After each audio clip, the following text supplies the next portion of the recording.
Hello, my name is Joanna Julian, and I'm the founder of Banana Moments Foundation, a nonprofit dedicated to help parents stay current on technology and youth culture trends, and be well-informed and confident about their own inherent ability to lead their children as primary teachers for life.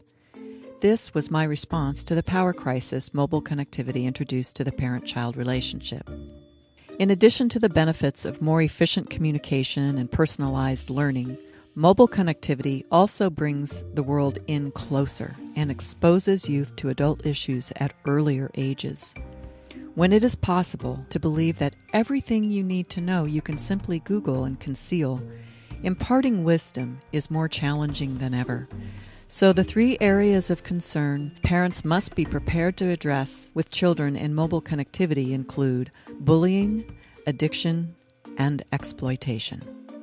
The rites of passage for use of cyber devices and apps are presented into 5 levels: tiny-tot, early ranger, early explorer, and explorer.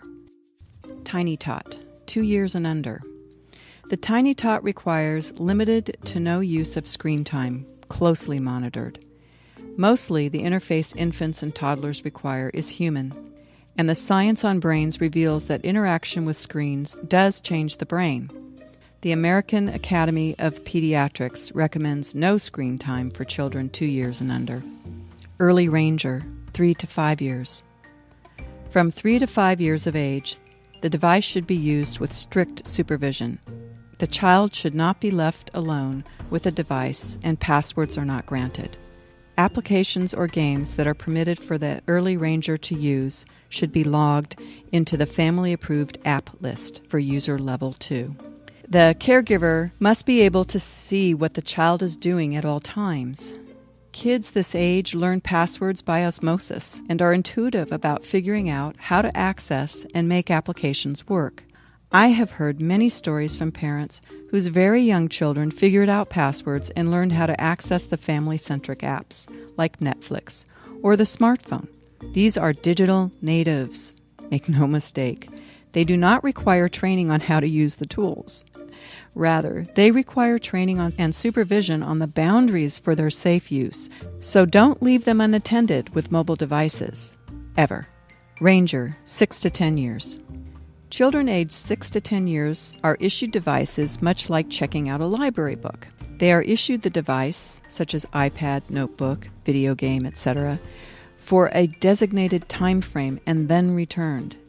There is a general oversight. The rangers should not be left completely alone with the devices.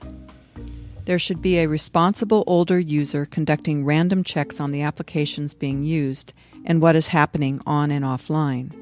This is the time to have conversations about the fact that there is no privacy in the network, and so your child should not be seeking privacy from parents or keeping secrets.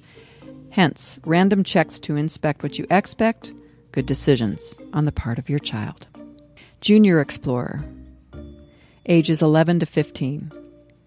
At this point, your child has demonstrated that she understands the importance of setting boundaries regarding who has access to her personal information, such as phone number, address, where she attends school, etc., and also knowing the source of the apps being used. The family-approved app list may be expanded to include the new applications that interest your child as a junior explorer. And there should be an understanding to seek parental approval before downloading any new app. Texting. Use of texting must be with the understanding that you will conduct random checks and that all the communications will be E for everyone. Drill it into them that there is no privacy in the net. As with the Ranger, free texting and video chat apps are easily accessed via wireless mobile devices, so be clear with your child about what apps you are approving for her on the family app listing and conduct random checks to verify that your child is successfully honoring the boundaries. Social media. If it is possible to hold off until your child is 16 years old to create a Facebook, Instagram, Tumblr, or any other social media account, that would be ideal. For kids younger than 16, check out yoursphere.com. www.yoursphere.com. a kid-friendly digital hangout designed by kids and governed by cybersecurity experts to ensure that there is security in their social connections and content is appropriate. Explorer, 16 to 18 years. The Explorer user should be ready for social media. At this point, your child appreciates that there is no privacy, that you will be conducting random checks on texts and posts to social media. Periodically review and update the house rules for cybersecure communications with your child, especially if they are pushing for more freedoms. Listen and come up with ways to address their needs that are consistent with your family values. Have your child maintain a list of approved apps that she is using and review them with you periodically. As with the Junior Explorer, your Explorer should seek your approval before downloading apps, especially the free ones, which could contain malware and nefarious influences, including predators. The fact that there is no privacy in the network is reinforced by random checks to posts and texts. Always keep the use of cyber technology a privilege, not a right. Establish some behavior criteria, such as honoring house rules or good citizenship, to use the device. If your early ranger complains about putting away the device at the appointed time, for example, this could be grounds for delaying the next opportunity to use it again. Always be specific, consistent, and follow through. You can find more support and information at bananamoments.com and check out the Reviving Parenthood and Fresh Start pages.